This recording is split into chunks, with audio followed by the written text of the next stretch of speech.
Hello everyone, Merry Yuletide to you all. It is the most wonderful time of the year. So let's talk about some messed up shall we? I've been speaking to one of my good friends recently. He's from Latvia and he's been telling me stories, tales of some really dark things, dark ideas about Christmas that he was told when he was a kid. Most of them are that he would get kidnapped if he had been naughty all year, and that's what we're going to talk about today. We're going to talk about the most creepy Christmas creatures that are out there. And because it's my final recording in this room for this year, I will be having a little drink along with you guys. So sit back, grab a cup of tea, coffee, or beer if you want, and let's get into this thing. These are the creepiest Christmas creatures that you did not know about. And yes, there have been some videos on these before, but unlike Salmonella and Good Mythical Morning, I actually have some that have not been covered in either of those videos. You're going to learn some new, really niche European mythology about the holidays today. So stay tuned and let's get into this thing. So we're going to start off with some creatures that you know, and as the video goes on,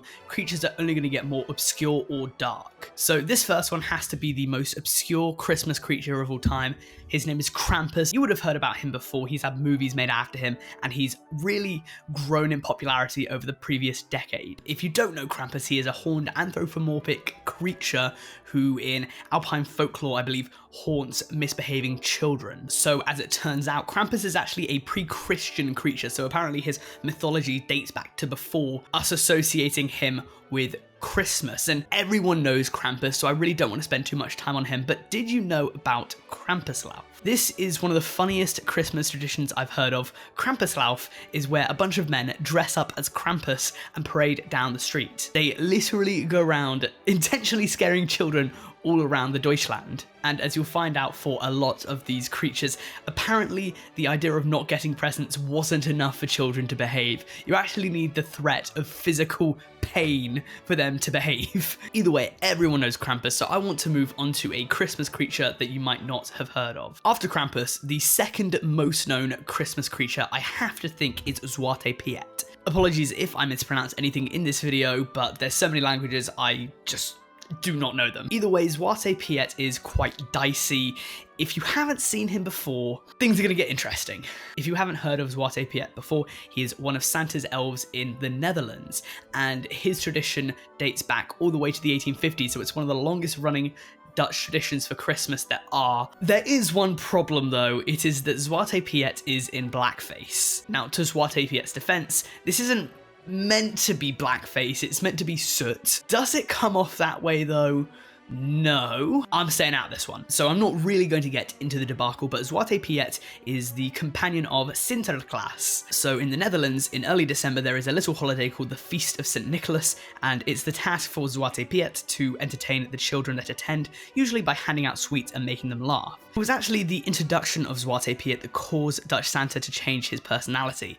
Originally, Dutch Santa or Sinterklaas was seen as a good, happy chap, but once Zwarte Piet was introduced, for some reason, we've designated that there needs to be a yin to the yang, and so Sinterklaas became slightly more terrifying, but the church saw this as problematic, and they thought that you couldn't have a religious figure be evil, so they changed him back to being good. So now both Sinterklaas and Zwarte Piet are good guys now, so that's good for the Dutch kids. This is Dutch beer. I didn't even realise it when I was recording. Also, drink responsibly this Christmas and only drink if you're over the legal age. Anyway, fans of The Office would have heard of this next one. You probably already know it if you've seen The Office. It is Bellschnickel. Bellschnickel is the next creature I have on my list, and he's probably best known for Dwight dressing up as him in that classic episode a few years back. He just went around there whipping everyone. So Bellschnickel originates from Germany, specifically the southwest, so the Saarland and the Rhineland, and he's usually depicted as travelling alone, which is quite unusual for one of these Christmas critters. They're usually companions of Santa. He's also dressed in ragged, dishevelled clothes. Now, the big thing about Bellschnickel is, and you would know this if you've seen The Office, is that he loves to whip people. He's got a switch and he just starts whipping you if you've been a naughty boy or girl. However, he's more of a morally grey character because he also happens to give out presents if you're good. So unlike Krampus, who is just evil, Bellschnickel is a bit more in the middle. I would say just think of him as a hunchback, homeless Santa that believes in the corporal punishment instead of leaving coal for bad kids. If I talk about Bellschnickel, I also have to talk about Netch Ruprecht because a lot of people think that Bellschnickel is actually based off Necht Ruprecht. So once again, Ruprecht comes from old German folklore, specifically the 17th century, and is a companion of St. Nicholas. In fact, he actually acts as a foil to St. Nicholas because while St. Nicholas is always portrayed as a good, loving man, his companion tends to be quite evil, again, the yin to his yang. Why all good St. Nicholas? Remember, St. Nicholas would travel around with a companion who threatens to beat and abduct kids. I don't know. It's still a mystery, but it could be to do with his backstory. Apparently, Ruprecht was a wild foundling that St. Nicholas raised from childhood. He was a feral child, so very noble of St. Nicholas. Having said that, he must have not been a great dad though, because his adopted son is going around beating and abducting kids. Anyways, he's famous for a lot of the stuff that Bellschnickel is also famous for, beatings, carrying around soot, all that good stuff. And although this is only folklore, there are actually some Ruprecht sympathizers who say that he's not too bad of a guy. Aside from that, I don't think there's too much more to say about Ruprecht, so what do you think? Misunderstood or just evildoer? Let me know down below. So I want to keep things more general now and talk about various Christmas villains. I'm going to do this because there's a lot of Christmas creatures and critters that are actually very similar to Ruprecht. They're just various countries and cultures' interpretations of the same companion of St. Nicholas. Even Krampus is a creature that travels with St. Nicholas and punishes bad kids. They're all kind of one of the same. Either way, Klaubauf is the first of these that I want to talk about. Often referred to as the devil, this legend originates in Bavaria and Austria. But instead of being a hunchback with a massive beard like Belsnickel, this guy serves the same purpose. He beats and abducts kids, but he's seen as more of an ogre-like character. That's the biggest distinguishable feature of him. But apart from that, from what I found online, I can say he's basically the same deal. I can't find much about Bartel online, but I can find a lot about him on the Chilling Adventures of Sabrina wiki. I'm gonna hope this is actually folklore and not just some random character in a TV show that I've never seen. On Wikipedia, Bartel is shown as a companion of St. Nicholas, so I'm going to assume that he does exist, or at least the legend of Bartel exists. And so this man's backstory is actually one of the darker that I've seen. If anyone watching this video is from the Styria or Styria area of Austria, please do let me know in the comments if I've got this right. Please do correct me if I'm wrong. Apparently, and this is kind of fucked up, this demon dresses up as Santa to lure children in, and then he abducts them and turns them into wax figures. Once again, I don't know if this is just what happens on the show or if it's in real life, but if that's true, this guy might be the most messed up of all of them. It's one thing beating kids that were bad, but it's another literally dressing up as Santa and abducting kids and turning them into wax. What's up with that?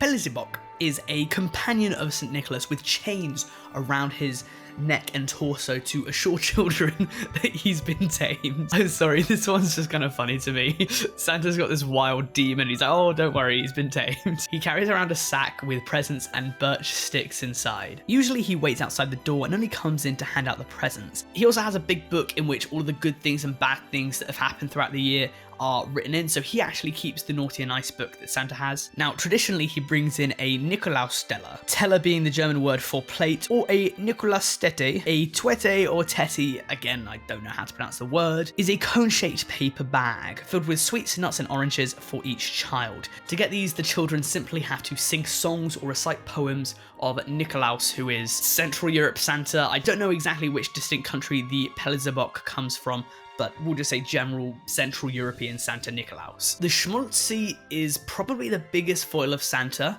where just by looking at him you can tell something's up. Maybe Krampus comes first because he's like a goat man, but out of all the human foils, this guy has to come first. Look at them standing next to each other. This one isn't even German. I don't know why Germany has so many Christmas villains. I believe this one is Swiss, and he's actually referred to as Santa's sidekick. Here's the thing though, and again, I'm not going to delve into this one bit. He's in blackface. He's in blackface. End of. He's not all bad though. He gives out gingerbread men. I'm just gonna move that away. And this is also gonna sound dicey, but apparently in conservative parts of the country, it's actually thought that this guy is still alive and well. I don't know how he died in the rest of the country. He's kind of fallen out of favour with the rest of Switzerland, but in conservative parts, he's apparently still kicking it. He just hasn't been seen in the urban areas for quite some time. So his origin is actually quite a fascinating one, because originally the Schmaltzy wasn't even a Christmas character. Schmaltzys normally appeared in groups, and that was because it was originally a custom observed by a group of boys who wanted to defend the local girls from boys outside their village. It was about protecting the marriage market against outsiders, but it was the Catholic Church that wanted to step in and stop this madness and calm down the rowdiness, so they introduced St. Nicholas and made the Schmaltzy his partner, thus his rowdiness and perceived evil. He's a very interesting character with a lot of history to him, and I'm surprised I've never heard of him before because there is a lot to this guy, but I guess if he's fallen out of favour with the Swiss, he would have definitely fallen out of favour with the rest of the world. I think I only have one more companion, and this one originates from the Czech Republic, in which Svate Mikulaus is accompanied by Sert and Andel, which translates to devil and angel. Most of the articles online about these guys are in Czech, so I can't read them, unfortunately. I don't know the beautiful language of Czech. But either way, I don't really think there's too much there. Devil and angel, I mean, you can probably guess what's going on there, the dichotomy of good and evil. Frau Petstra, also known as the Bellschnickel, has to have the most frightening name of all of these Christmas creatures. Once again, as with most of them, this has Central European origins, specifically Germany and Austria, as 90% of these guys do. She has a beaked nose of iron, is dressed in rags, and is perhaps concealing a knife under her clothes. Yeah, I mean, her name comes from what she's said to do to misbehaving children, which is slit their bellies. Quite intense for a holiday creature. She's very present in nursery ground rhymes from back in the day, and from what I'm aware, she's very, very similar to Krampus, who we've heard about his story, and we've heard a lot of people that are like Krampus throughout this video, so I'm just going to move on. The Marilud is the closest Christmas creature I have to home. And this is actually a really fun story actually. It dates back all the way to the 1800s Wales, and I don't really understand the reasoning behind this, but I'll tell you the story. Groups of men would stick a horse skull on a hobby horse, throwing a sheet around it to hide its body, and then take it around the local area. So these guys would go around the neighborhood and they would knock on people's houses, right? And then they would request entry into the house through song form. And then the owners of the house would have to deny them through song form as well. And there would be a bit of a back and forth battle of songs going on. And if the owner eventually gave up, then all of the people that were with the Marilud would come into the house and just be able to eat their stuff. The Marilud, when it was inside, would snap around scaring children. I think this was a game. I don't think it was meant to be like actually scaring them, but it was meant to be like, ooh, look at this scary thing. Whilst all of the other people are just snacking on 1800s bread, I don't know. I really think that we should bring Christmas rap battles back. I think that would be a really good idea. Why don't we have more Christmas song battles in the modern day? I don't know. Where's our wonder and whimsy? So it's a new day and I am slightly sick, but we'll carry on. I've only got a few more for you, and it is an entire family of Christmas creatures. So let's start with the mum. So yeah, we have Grilla the Christmas witch, and she is part of Icelandic Christmas folklore. She is apparently a giantess. This woman is huge, and she is known for being ugly. She's a very ugly woman. Originally, she was not a Christmas creature until the 17th century, in which she was associated with the Yule Tide. The oldest poems about Grilla describe her as a parasitic beggar who walks around asking parents to give her their disobedient children, but her plans are thwarted by giving her food or by chasing her away. Current day Grilla has the ability to detect children who are misbehaving year round, and during Christmas time she comes from the mountains to search nearby towns for her next meal, usually kids. She eats kids, basically. She's a cannibal if she's human. If she's not, then she just eats kids, just plain up. In fact, her favourite dish is a stew of naughty children for which she has an insatiable appetite. According to legend, there is never a shortage of food for Grilla. And according to folklore, she's been married 3 times and now has a wonderful little family, which we're going to get into now. Part of that happy little family happened to be the Yule Lads, her 13 sons. And let's be honest, the Yule Lads is the coolest name for any mythic folklore creatures. You would assume by their name that they would be part of British folklore, but no, they're actually Icelandic. So anyway, there's 13 of them in total, and I don't really want to list off every single one, but we have some favourites here. Stubby, Spoon Licker, Window Peeper, Doorway Sniffer, Meat Hook, and Sausage Stealer. These are actual names of the Yule Lads. These 13 pranksters each come one by one on the 12 days leading up to Christmas, leaving small gifts on the windowsill for young children, and leaving a potato in a shoe if they've misbehaved. I don't know why. I don't know a potato in a shoe. I don't know.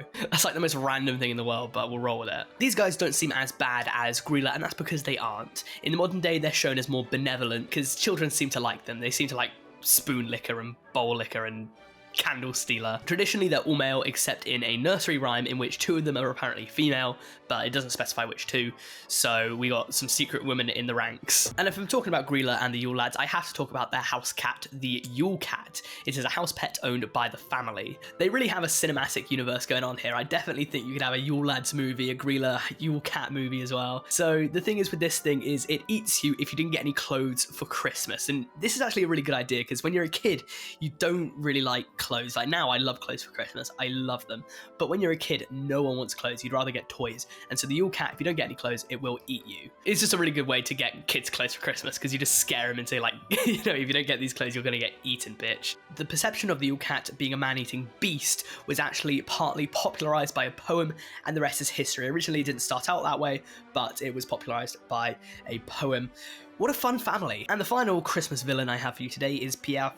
He is the most messed up of all of them. He seems to be a French version of all of these Christmas ghosts and ghouls, but he puts an emphasis on different things. He puts an emphasis on whipping, and we've seen it with Bellschnickel before, but this guy, he loves to whip. This dude's name literally translates to whipping father or old man whipper. Literally his name, old man whipper. I don't know why Christmas is so associated with whipping, but it is.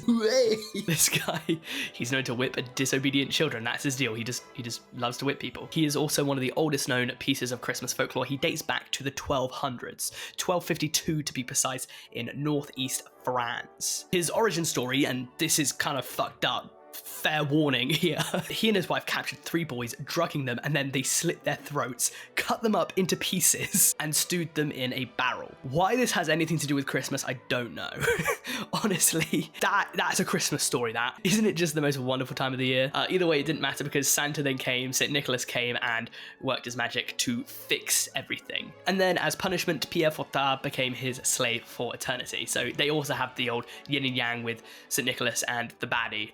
And there we have it. That's it from me. Thank you very much for watching this video. And if you liked it, please do subscribe. For every 1,000 subscribers I get before the end of the year, I'm donating £10 to Team C. So please make sure you hit that big red button. I have a Discord, I have a Patreon, I have a Instagram, I have a Twitter. Go follow, join, support me there. It would be amazing. Apart from that, have a Merry Christmas. This isn't going to be my last video before Christmas, but I thought I'd just say it now because this is a Christmas video. Happy holidays, guys. And aside from that, please let me know down in the comments what you'd like to see me do next because I'm only 87 videos in and I'm already out of ideas.